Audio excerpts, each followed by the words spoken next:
Hello there, what's up? Carbando here. Welcome to my predictions for WWE TLC 2016. And before we get into this, I want to say that this has probably been one of the best booked themed pay-per-views, in my opinion, ever. I really do think it's been great. And the crazy thing is, there's only been 2 weeks since Survivor Series, and I still think it's been really good. Because they were sort of still building towards it even before Survivor Series. But even just in these 2 weeks, it's still been really good. Do I still think that two reviews a month is a good thing? No, I never will think that because it just isn't. Um, but I do think that the build has been going really good, apart from two matches. Although one match really hasn't had the chance to, but two matches I'll get into it in a second.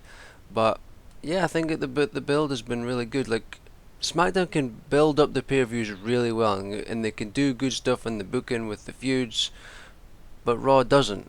Sure, they have great matches like Charlotte versus Sasha this week on Raw. That match was awesome, but the booking and the build between those two and all most of the feuds on Raw is not good. It's really not good. It just feels, especially Sasha and Charlotte. I spoke about this before. It feels so forced, in my opinion, and they so just like force on you. And, oh, this is historic. This will make history. This will do this. Whereas SmackDown, they just go out and they just get on with it and they let it happen. Like as Charlotte and Sasha's promos, at times just seem really forced. Whereas Alexa and Becky, it seems awesome, and Nikki and Carmella too. It just seems natural, and they're just getting on with it, and that's a good thing. Like I'll speak about it in a second, but I think Alexa is probably the best heel female in WWE right now. But we'll get to that in a second.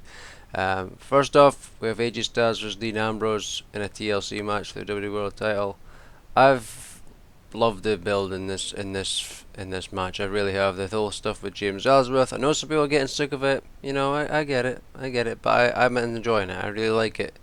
Like the whole ladder match thing, which was awesome.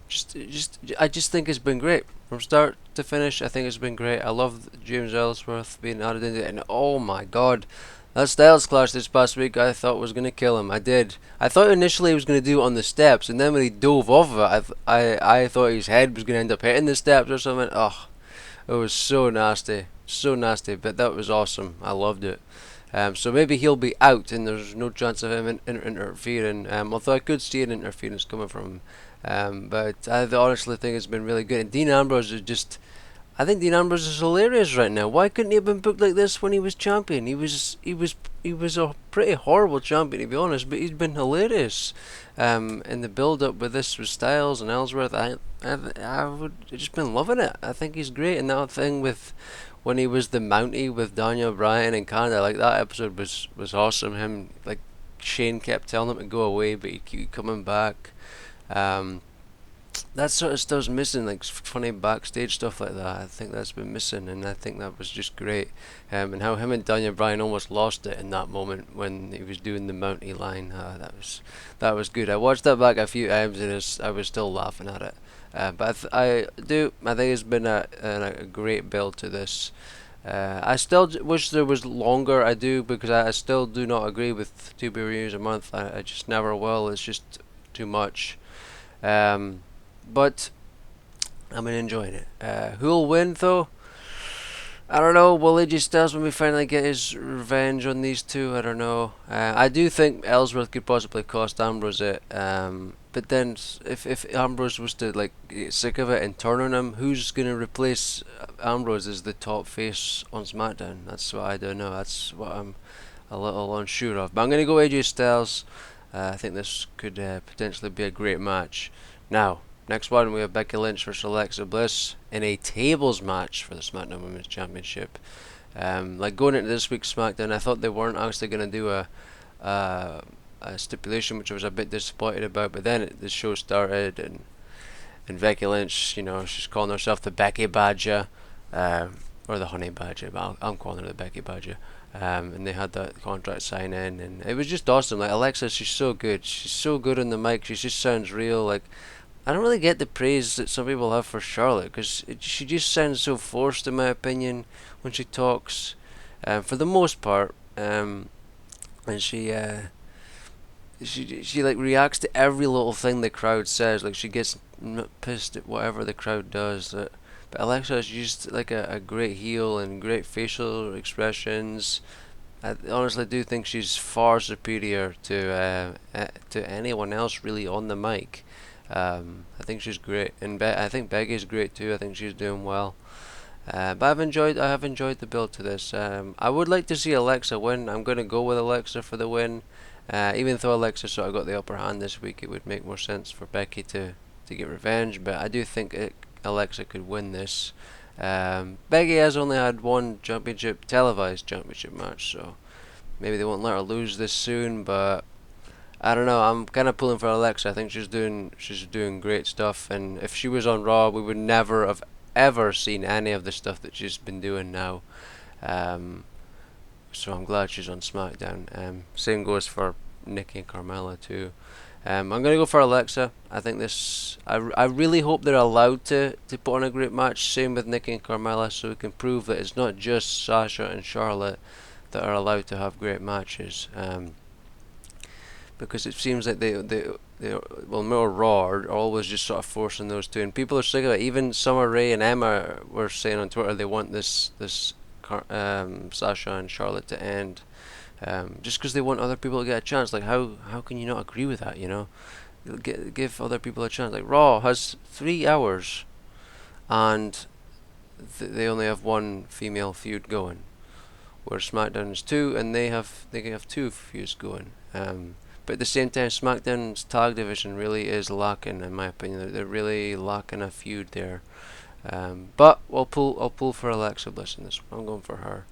Speaking of the tag division, initially I thought they were going to do something with Ascension and the Hype Bros, but that never really went anywhere. The tag division is something it is definitely, it's lacking a feud really. It's lacking something, you know. On SmackDown they need to do something there. I don't know. But anyways, next match, Miz versus Dolph Ziggler for the Intercontinental Championship in a ladder match. Now this is one of the matches that I think hasn't been that great in the build to it. Although on Talking Smack this week, Miz was the host, or Mike Mizanin was the host, like this alter ego type of thing, and Dolph Ziggler was on, and Dolph Ziggler was just killing it as usual. But they haven't really done much. Even when Ziggler was champion, they haven't really done much with him, which is weird. Considering the rest of the feuds have been really good, they really haven't done anything with him, and they still never really resolved the whole Spirit Squad thing. They never really resolved that. Like I said, there hasn't really been a whole lot of build to this one, which is kind of disappointing. Because they're both great. I would have liked to have seen some more stuff with them on the mic, but I mean, like I said, the Talking Smack thing was good. And apparently it's a ladder match, and it is a ladder match, but apparently this will be the last time they face off with each other. They have faced each other quite a few times over the years, so I don't know what they'll do after this. I don't know. I'll probably go with Miz to retain. I don't think they'll give it back to Ziggler already. Could be a great match again. You know, they had that great one at No Mercy. Maybe we'll get a repeat of that, but with ladders and craziness. And I probably do see Maurice getting involved somehow.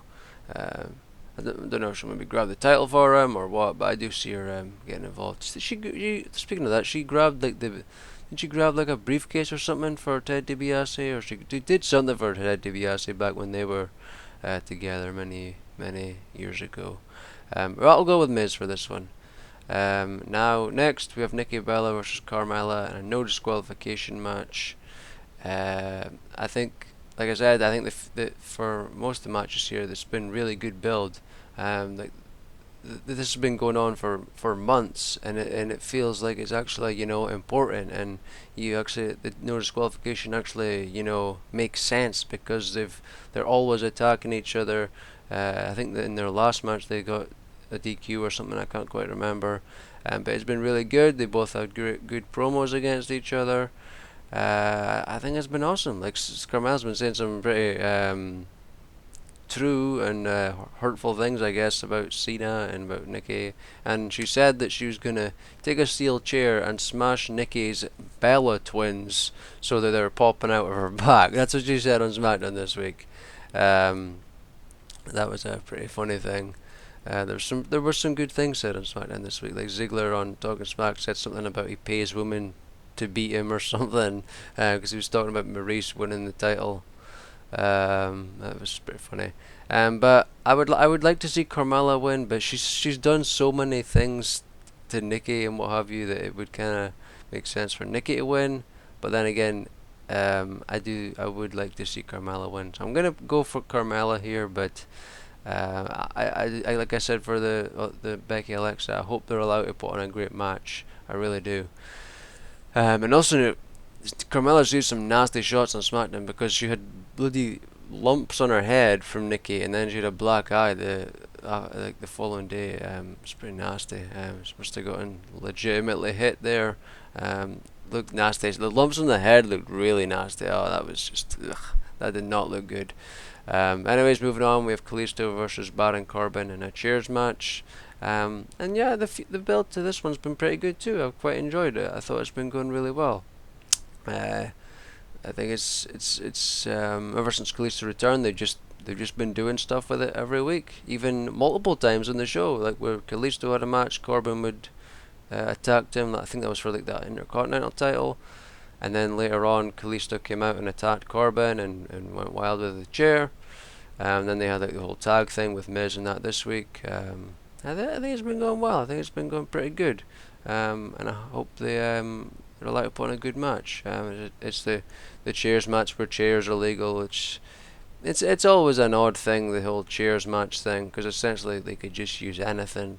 But chairs are the well, I don't know if it's really just chairs are the only legal thing, but that's they're like, oh, here's a chair, you can use the chair. We encourage you to use the chair.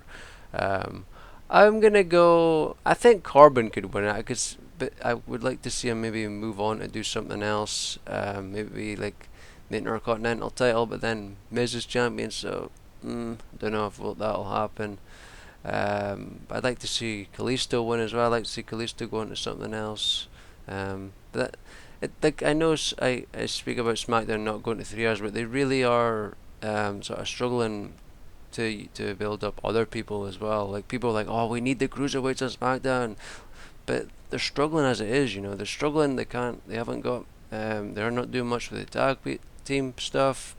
We're not seeing like a Apollo Crews or Kurt Hawkins or all these other people. I know some people don't care about these guys, but they need to build up other people. You need to use other people. If the cruiserweights were on there, that would be stupid. I think that would be stupid if the cruiserweights were on SmackDown, because they're already struggling to get all these people used, in my opinion. But this, I'll go with Corbin. I'll go with Corbin to win this one. But if either wins, I'd be happy. And finally, we have Heath Slater and Rhino versus the Wyatt family for the tag titles. No stipulation, unfortunately. This was the other match I was talking. It didn't have much build, but it was just made this past week, so it didn't really have a chance to build to it. But as I said before, Heath Slater and Rhino are horrible champions because they don't get booked. We never see them. They're not allowed to do anything. I said it before how they went from being the most over. Slater went from being the most over guy and having the best storyline in WWE from the draft to Backlash when he won the titles, and they've done nothing since. They had like one match against the Ascension, and they've had the odd occasional backstage thing, but it was going so well. I don't get it. Like, it was going so well. It was so funny. It was so entertaining, and now they do nothing. And now I want to see Bray and Orton win just because Bray and Orton actually get used each week. It's honestly stupid. And this was another thing where the main event, the WWE main event thing would actually benefit, because if they weren't on SmackDown, they'd be on main event. And now with that, that doesn't happen. Which is stupid. Now they give it to Raw. Now bloody, because Curtis Axel and Darren Young and bloody Bo Dallas need to have matches every week on Superstars, the same old matches, or on main event now. Clearly the SmackDown guys don't need the matches more, Some bullshit, some serious bullshit. And they could still tape a match before SmackDown airs. They still have the Dart match. They could just tape that and put it on main event, but who knows. But yeah, I'm pulling for the Wyatt family to win this one. There's been sort of like I don't know, tension between Orton and Luke Harper. well, Harper seems a little jealous. He's a little jelly of Orton and Bray being friends. And he keeps on losing to Kane, which I'm not just the fondest of, I guess. That's not the best thing to be happening. I mean, he lost at Survivor Series and then he lost again this week, which didn't he lose twice? Come on. But he did help Bray in that win the match against American Alpha, so that Bray in that would be in this match. He sort of interrupted, did the whole Wyatt family thing that they always do. But that match, was kind of disappointed in that match, really. Was kind of rest holdy, didn't really get the chance to do some of the moves, some of the things that made American Alpha awesome. You know, it was okay, but it wasn't, you know, like some people say, oh, I don't see the hype with this guy, or I don't see the hype with this guy. It's because they're not allowed to do what made them popular. That's the problem. That's the problem with so many people from NXT. Vaudevillains, Ascension, American Alpha, Apollo Crews. I could go on and on. I honestly could. So many people have just been horribly booked that came from NXT. They went up to WWE. Bo Dallas, Adam Rose, Emma. I'd even see Paige at times. They changed their whole thing, but then again, Paige was never anti-diva. There's nothing anti-diva about her. She definitely fits the whole Total Divas mold thing. But that's a whole other thing. We don't need to get into the Paige situation. But I'm pulling for the Wyatt family to win this one, and I hope there is a couple matches on the kickoff. I'd even think it'd be better if there was more matches on the kickoff, just so these guys can get a chance to wrestle, because they don't get a chance to wrestle now on main event or that anymore. So I think it would be good if they had maybe 3, even 4 matches. That won't happen. Like they'd need a 17-hour pre-show to do that, and I don't want that either. So hopefully they'll add a couple matches. Like Kurt Hawkins teased on Twitter that he was going to thingy Apollo Crews on SmackDown, but then that didn't happen. So maybe they'll face off again. I don't know. And maybe a tag match, I'd guess. Maybe the Hype Bros, Vaudevillains or something. I don't know. But there you have it. That's my TLC predictions. Like I said, I think it could be the best booked themed pay-per-view maybe of all time. Just thinking that myself. Like, it's been really good, and it's probably one of the most pay-per-views where most matches have a stipulation. I don't think there's ever been a TLC pay-per-view where every match has had a stipulation. I would have liked the tag one, but you never know. It could end up with a stipulation. It could come the show. They could announce it. I'd be all for it. Like, but I do think it's good to see each match with a stipulation, apart from that one, because every year they would never do that. It would just be like 1 or 2, and then that would be it.